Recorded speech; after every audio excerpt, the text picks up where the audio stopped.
네, 오늘의 성경 말씀은 신약 성경 고린도전서 1장 26절에서 31절 말씀까지입니다. 고린도전서 1장 26절에서 31절 말씀 제가 봉독해 드리겠습니다. 형제들아, 너희를 부르심을 따라 육체를 따라 지혜로운 자가 많지 아니하며 능한 자가 많지 아니하며 분별 좋은 자가 많지 아니하도다. 그러나 하나님께서 세상에 미련한 것들을 택하사 지혜 있는 자들을 부끄럽게 하려 하시고 세상에 약한 자들을 택하사 강한 것들을 부끄럽게 하려 하시며 하나님께서 세상에 천한 것들과 멸시받는 것들과 없는 것들을 택하사 있는 것들을 헤아려 하시나니 이는 아무 육체도 하나님 앞에서 자랑하지 못하게 하려 하심이라. 너희는 하나님으로부터 나서 그리스도 예수 안에 있고 예수는 하나님으로부터 나와서 우리에게 지혜와 의로움과 거룩함의 구원함이 되셨으니 기록된 바 자랑하는 자는 주 안에서 자랑하라 하며 갖게 하려 함이라. 아멘. 고린도전서 1장 26절에서 31절에 의거해서 목사님 나오셔서 나에게 있는 것을 자랑해 보라는 말씀 가지고 전하실 때 은혜 받으시기 바랍니다.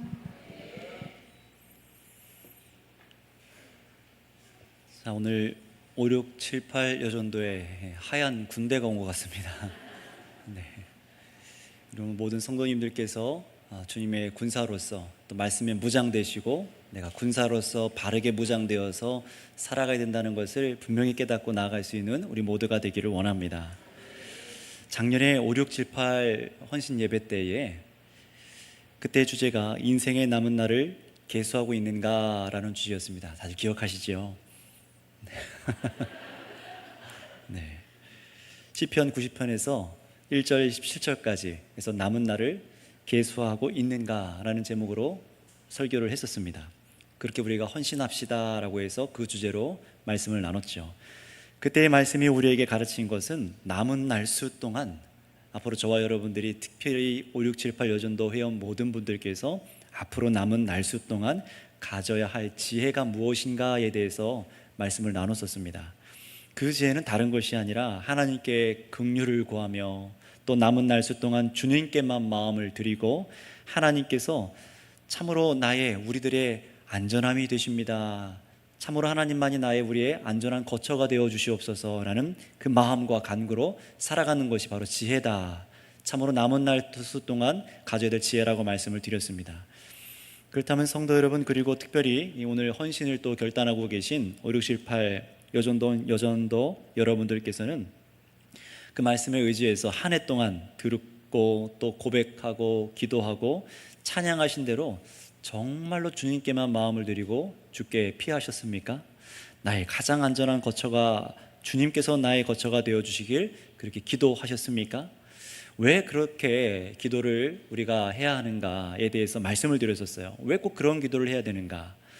피난처가 여러분들께서 지금 나이가 되시도록 일궈온 가정과 그리고 직장과 또 자녀와 또 사람들의 덕망 등등 그런 것이 여러분들의 피난처가 되어서는 결코 안 되기 때문에 그렇습니다. 그런 것이 여러분의 인생에 많이 주어질 수 있는 나이인 것을 우리가 다 알고 있습니다. 그런데 그때에 그것이 나의 피난처가 된다면 하나님이 아니라 내가 일구어 놓은 것이 피난처가 된다면 그것만큼 무서운 일이 없는 것 같아요. 내가 아직 힘이 있을 때에 뭔가를 더 일궈놔야지 하면서 나의 힘을 의지하고 나의 인생의 자랑거리들을 내 안에 있는 것, 내가 누리는 것들을 자랑거리로 삼는다면 그것은 잘못된 지혜라고 성경이 분명히 경고했었습니다. 그래서 1년 지난 지금 이 시간 여러분 스스로 오늘 말씀에 비춰보셔서 점검해 보셨으면 좋겠어요. 나는 정말로 그 1년 동안 작년에 헌신을 작정하고 여기까지 1년을 왔는데 나는 참으로 하나님께서 원하시는 그 마음으로 하나님께서 기뻐하시는 것을 정말 붙잡고 피난처로 삼았는가, 하나님만을 피난처로 삼았는가. 근데 그것을 점검하는 기준이 필요합니다. 그 기준은 무엇이냐면 내가 정말 하나님만 의지했는가, 하나님만 나의 피난처로 삼았는가, 바르게 신앙이 성숙하였는가, 이것을 확인할 수 있는 기준을 바로 오늘 우리가 읽은 이 고린도전서 말씀에서 아주 잘 확인할 수가 있는데요. 그 기준은 다른 것이 아니라 바로 자랑함입니다. 무엇이라고요? 자랑함이라고 말씀드렸어요. 지난 1년이 지나면서 지금 여러분에게 있는 것을 한번 자랑해 보세요. 내가 떠올리는 것들 한번 자랑해 보시기 바랍니다. 내가 어떤 것을 정말로 1년 동안 정말 기뻐하고 자랑하게 되었는가.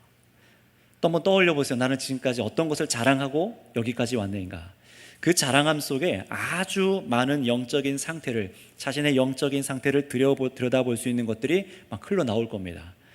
여러분들께서 다른 피난처를 두지 않고 내가 정말 하나님께 의지함이 더욱 깊어졌다.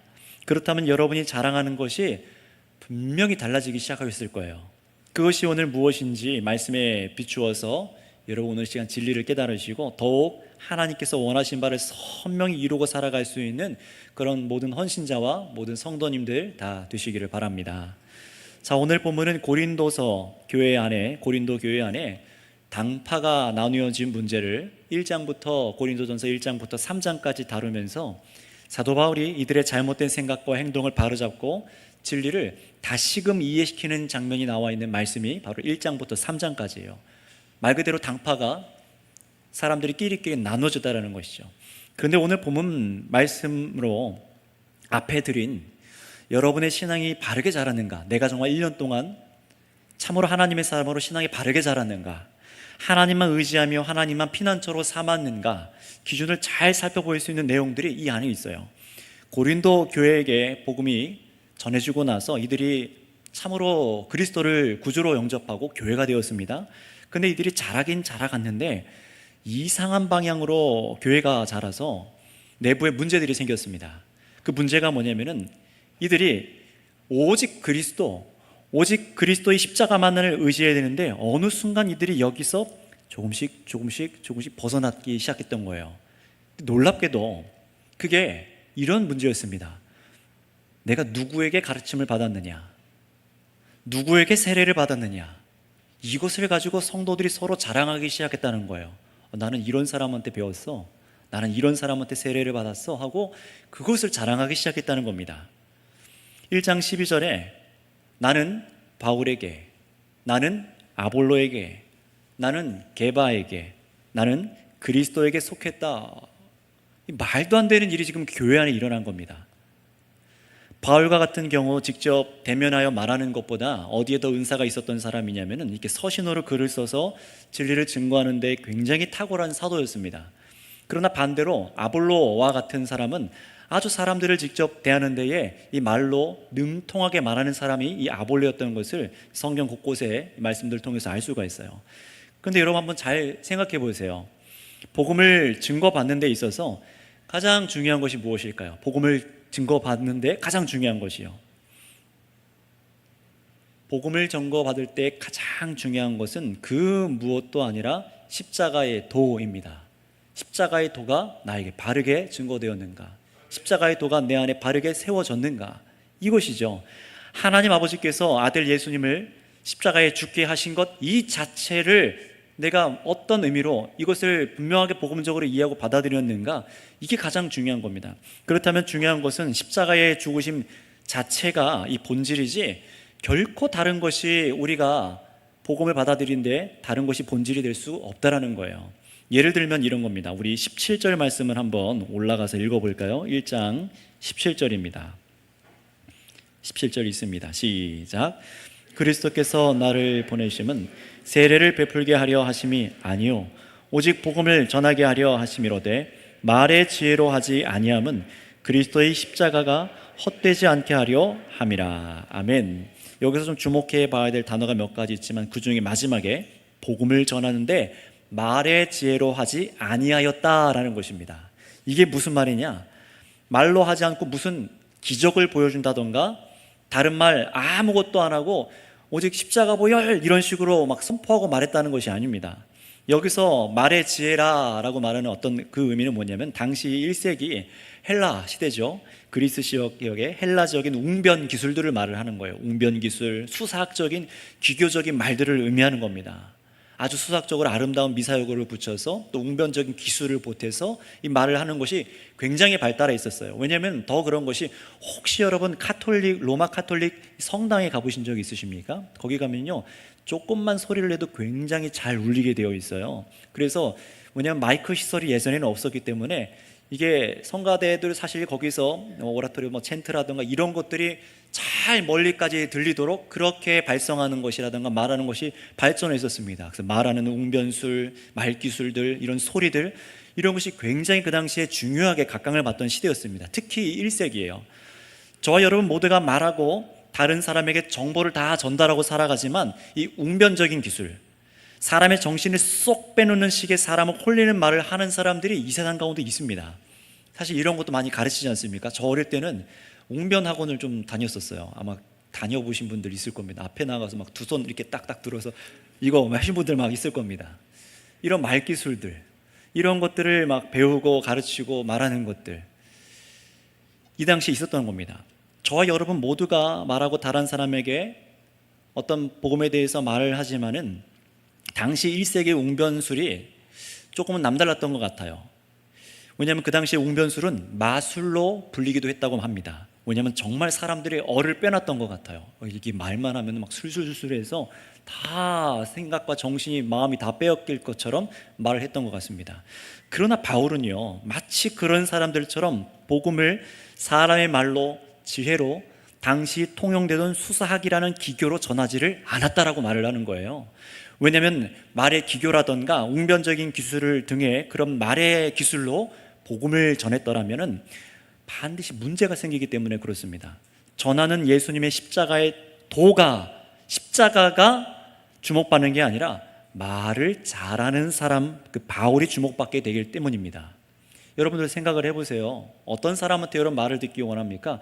말을 막 더듬고 잘 못하고 이런 사람들한테 듣기 원하세요? 목소리가 좀 작고, 여러분, 아니면 말을 잘하고 유창하게 하고 논리정연하고, 어떤 사람한테 듣기 원합니까? 후자일 겁니다. 말을 잘하는 사람이 주목받게 되는 거죠.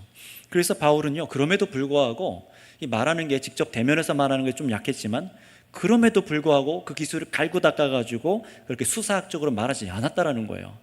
거기 고린도 교회 사람들은 그러나 어떻게 했습니까?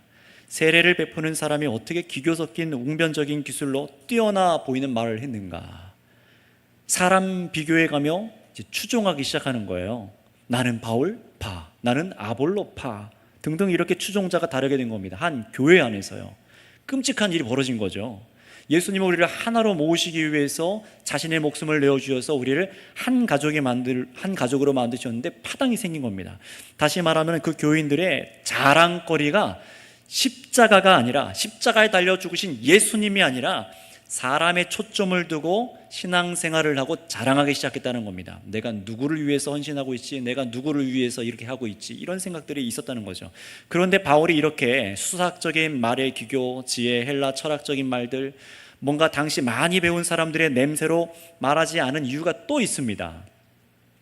단지 자신이 더 드러나 보이지 않기 위해서 이렇게 사람의 말의 지혜를 사용하지 않은 것이 아니라 또 한 가지 중요한 이유가 있는데요. 우리 19절에서 21절까지 말씀 한번 읽겠습니다. 19절에서 21절까지입니다. 시작.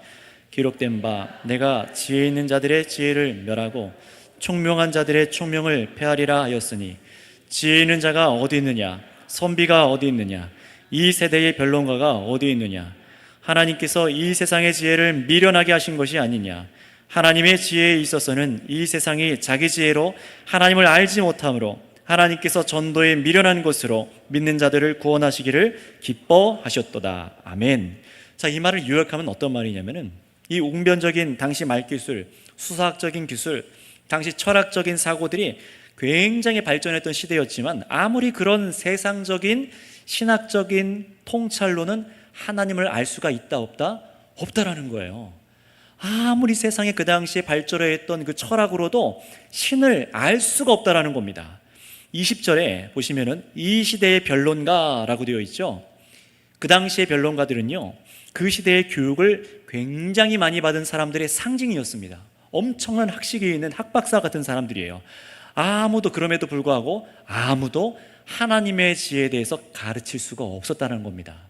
아무리 세상적인 지혜를 갖고 있어도, 신에 대한 이해를 갖고 있다 할지라도 하나님에 대해서 가르칠 수는 없었다는 거예요. 세상의 말지식으로는 하나님을 알 수가 없다는 겁니다. 그래서 21절에도 보실까요? 하나님의 지혜에 있어서는 이라고 이렇게 우리 번역에는 번역되어 있지만 본래는 이렇게 되어 있습니다. 신들의 본성에는 이렇게 되어 있어요. 신들의 본성, 이를 말을 합니다. 여러분, 수능 본 우리 청년들은 좀 아실 거예요. 수능 본 친구들은 들어봤을 겁니다. 스토아 학파, 에피쿠로스 학파, 이런 것들, 당대 굉장히 철학적으로 신을 얘기하던 세련된 논쟁을 하던 당대 사람들이 있었습니다. 굉장히 이런 얘기들이 굉장히 말하는 것을 좋아했죠. 하지만 그럼에도 불구하고 그들이 온전히 그런 얘기들을 하는 것을 좋아했지만 하나님을 알지 못했고, 신에 대해서 알지 못했고, 결국 그들의 지혜는 미련함일 뿐이라는 것을 스스로 증명했습니다. 천지를 지으신 하나님이 누구신지, 우리를 살리기 위해서 보내신 아들이 누구신지, 그 아들을 어떻게 하셨는지, 우리를 구원하기 위해 십자가에 죽게 하셨는지, 여기에 대해서 전혀 알 수 없었다는 거예요. 왜냐하면 참 신이시자 유일하신 하나님께서는 모든 지혜를 다 어디에다 두셨냐면 십자가에 죽으신 예수님께 두었기 때문에 그렇습니다. 하나님께서 이 땅 가운데 우리에게 허락하신 모든 지혜는 예수님이세요.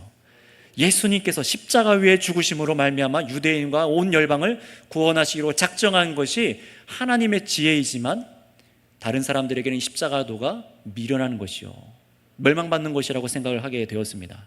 여러분, 지금도 한번 생각을 해보세요. 성도님들께서도 우리나라 안에서 한번 생각을 해볼게요. 저기 2호선을 타고 쭉 밑으로 내려가면 저 끝자락에 방배역이라는 곳이 있습니다. 거기 가면은 조그마한 신학교가 있어요. 백석 신학교인데요. 네, 제가 졸업했고 또 우리 교단이 속해 있는 조그마한 신학교입니다. 이 백석 신학교가 유명할까요? 저 서울대나 카이스트가 우리나라에서 유명할까요? 여러분들 어디가 더 어떤 학생이 더 고상해 보입니까? 말 잘하셔야 됩니다.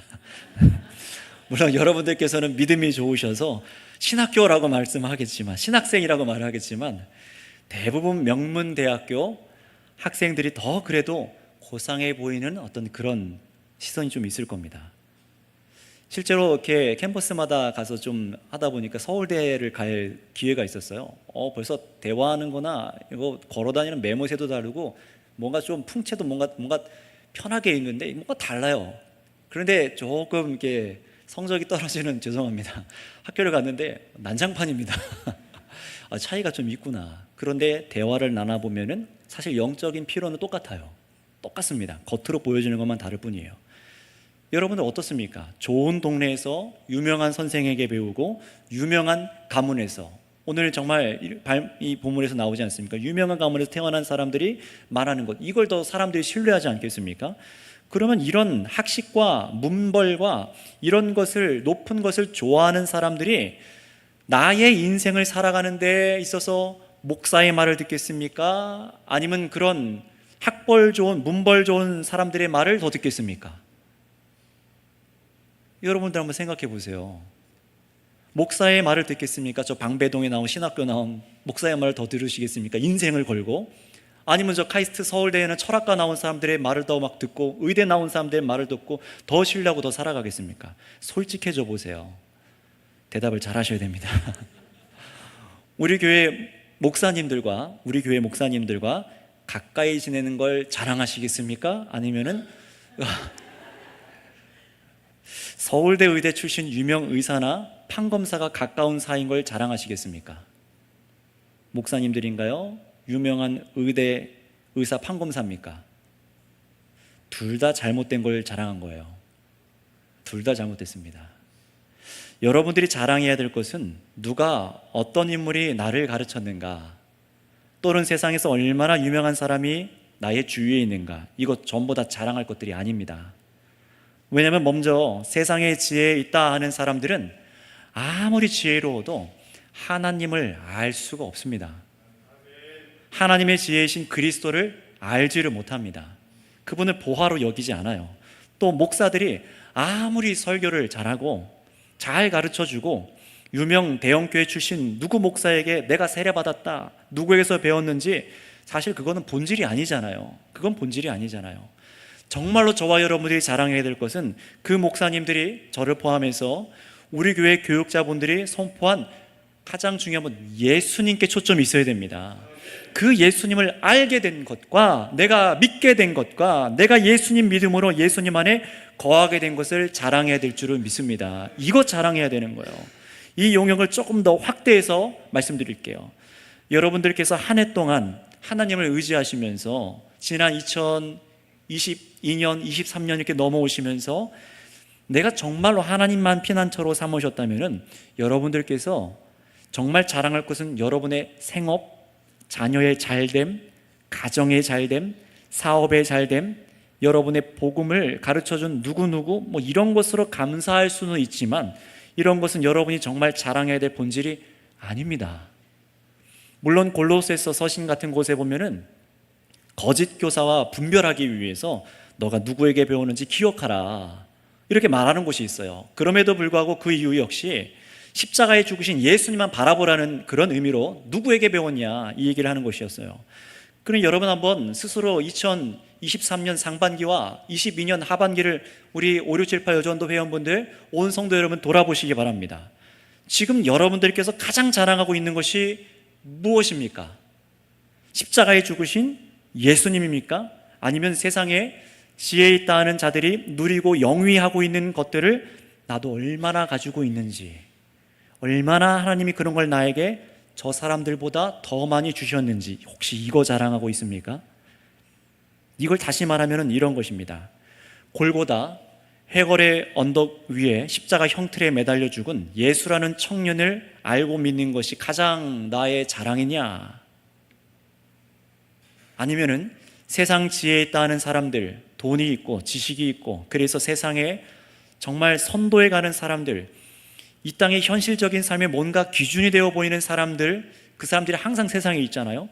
그 소수긴에도 그런 사람들이 늘 있습니다. 그런데 그들은요, 하나님이 아니라 자신들이 세상의 기준이라고 말하는 사람들이에요. 그들을 더 부러워하고 그들과 가까이 하고 나도 그들과 같은 것을 함께 누리고 있어서 그거 자랑했는가 돌아보셔야 되는 거예요.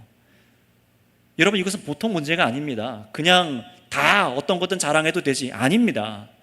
여러분, 세상에 그렇게 기준이 되고자 하는 사람들은 늘 교만해져 있어요. 자기를 자랑하고 자기가 누리고 사용하는 문벌과 지혜를 자랑합니다. 물론 굉장히 교양 있게 말을 하지만 절대로 자기 논리와 자기의 철학과 자기의 인생관을 성경 앞에 내려놓지 않습니다. 그리스도 앞에 내려놓지 않아요. 그게 바로 교만이라는 거예요. 그리고 그런 주위에, 그런 사람들 주위에는요, 항상 그런 사람들을 추앙하는 사람들이 늘 있고 그들을 주목하고 따릅니다. 하지만 하나님께서는 여러분 어떻게 하셨다고 하십니까? 우리 26절에서 28절 본문 한번 읽어보도록 하겠습니다. 26절에서 28절까지 시작. 형제들아, 너희를 부르심을 보라. 육체를 따라 지혜로운 자가 많지 아니하며 능한 자가 많지 아니하며 문벌 좋은 자가 많지 아니하도다.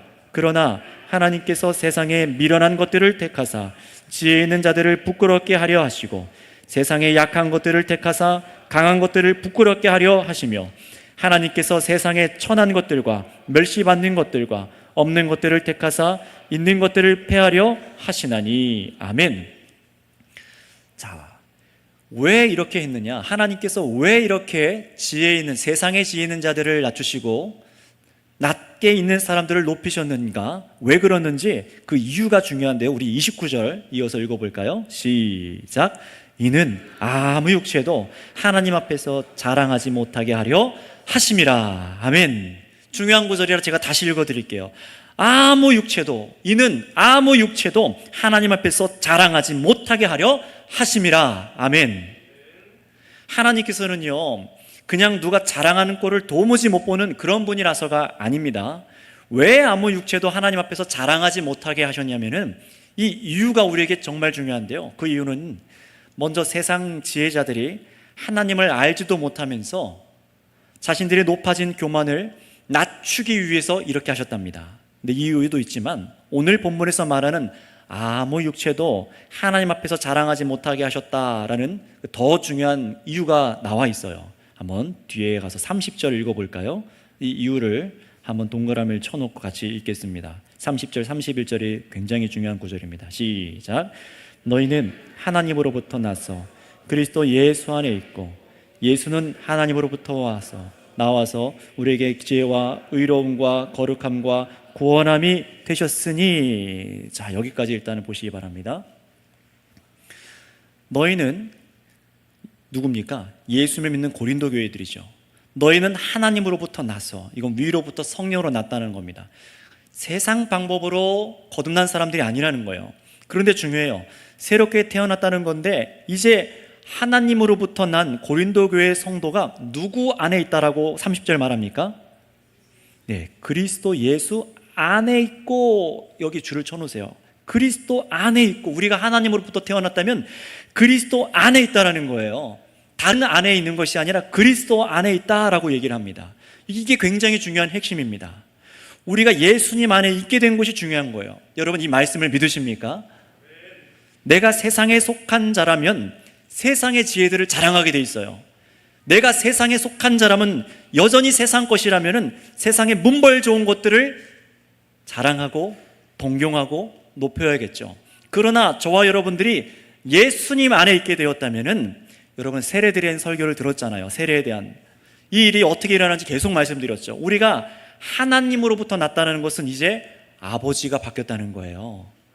그리스도를 통해서 나도 죽고, 이제 이 세상 속에서 나는 죽었고 새로운 세상 속에 속했다라는 겁니다. 반반 걸치고 사는 사람은 없습니다. 그리스도인들 중에요. 예수님 믿는다는 것은 하나님만 이제 의지하고 하나님께만 피한다라는 것은 세상의 것을 더 이상 자랑하지 않는다는 겁니다. 이 기준이에요.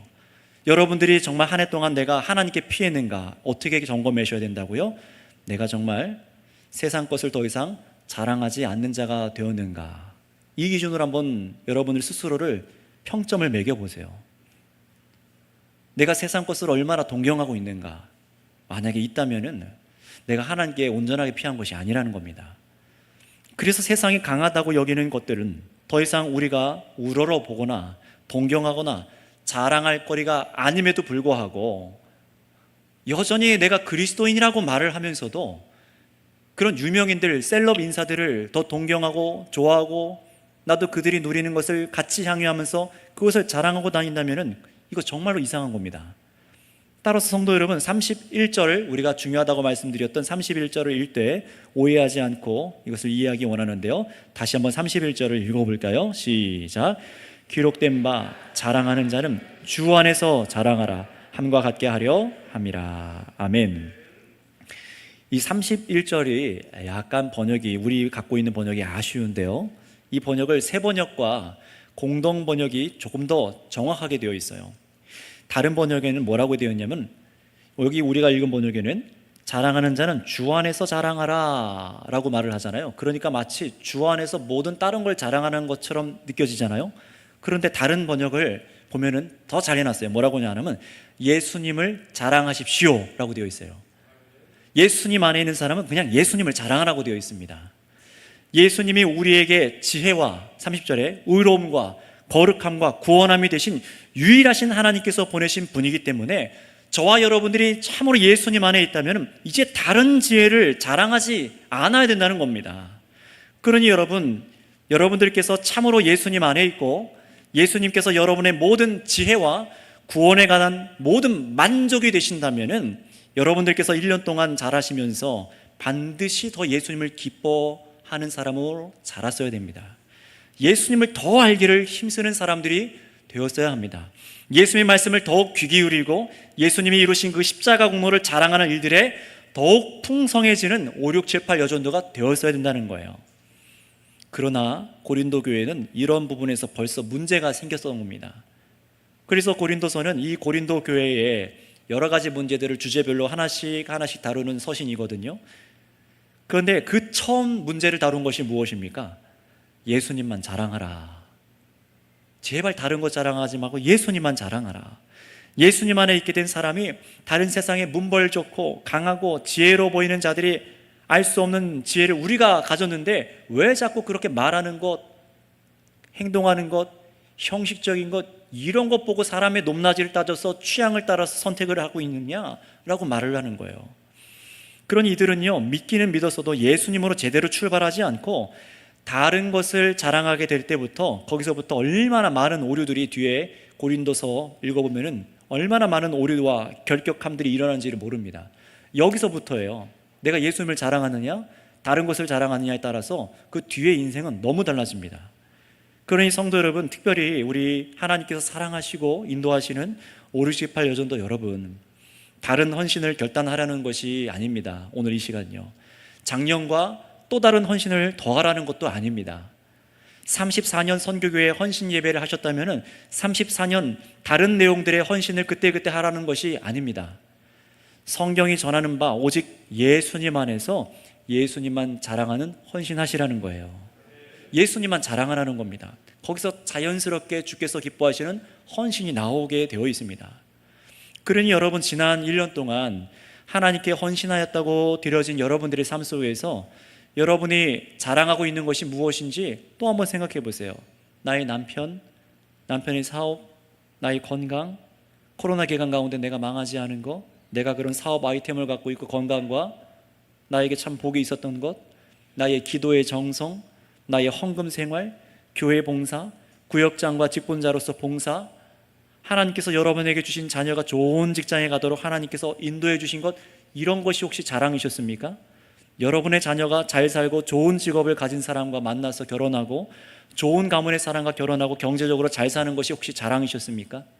만약 그 자랑이 여러분의 주를 이루고 있고 입술의 고백이 더 많았다면, 그 마음이 우리 가운데, 여러분 마음 가운데 더 많이 있다면, 그 일들을 기뻐하기 위해 내가 기도해 오고 헌신해 왔다면 여러분, 곁길로 발을 내디딘 겁니다.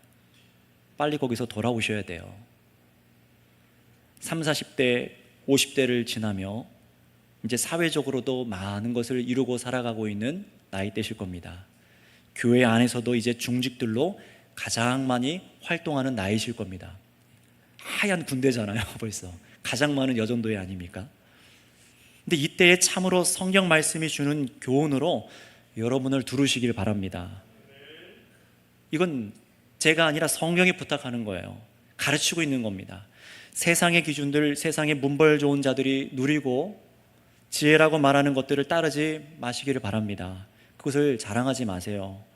자랑한다는 건 이미 그걸 내 마음의 기쁨으로 두고 있고, 세상 방법대로 나도 그렇게 누리는 것이 진짜 행복이다 라고 그렇게 생각하고 여기고 있는 겁니다. 그건 내려놓으셔야 된다는 겁니다. 오늘 오전 말씀대로 내가 홍해 속으로 깊이 들어갔다가 통과해서 나왔다면 이전에 이 세상에 자랑하던 것 다 버리고 왔어야 되는 겁니다. 여러분, 그것이 하나님께 피하는 삶입니다.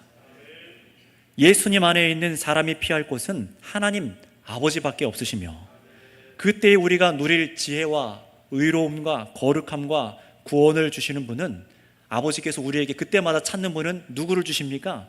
우리에게 명예와 돈과 힘을 주시는 것이 아니라, 아버지 우리에게 지혜를 주세요, 구원을 주세요, 그때마다 우리에게 주시는 분은 예수님밖에 없으십니다. 예수님밖에는 없으세요. 그러니 다시 한번 여러분 권면을 드립니다. 남은 날을 계수하셔서 하나님께만 피하시기 바랍니다. 근데 그것이 더 구체적이게 됐죠. 하나님께서 우리에게 주신 예수님께만 내가 속한 것을 믿으시고 예수님만 자랑하는 삶을 살아가는 우리 5, 6, 7, 8 여전도와 모든 성도님들이 다 되시기를 바랍니다. 함께 기도하겠습니다.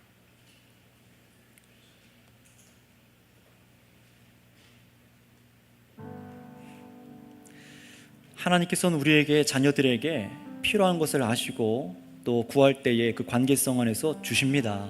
얼마나 좋으신 아버지신지 모릅니다. 그러나 여러분, 우리가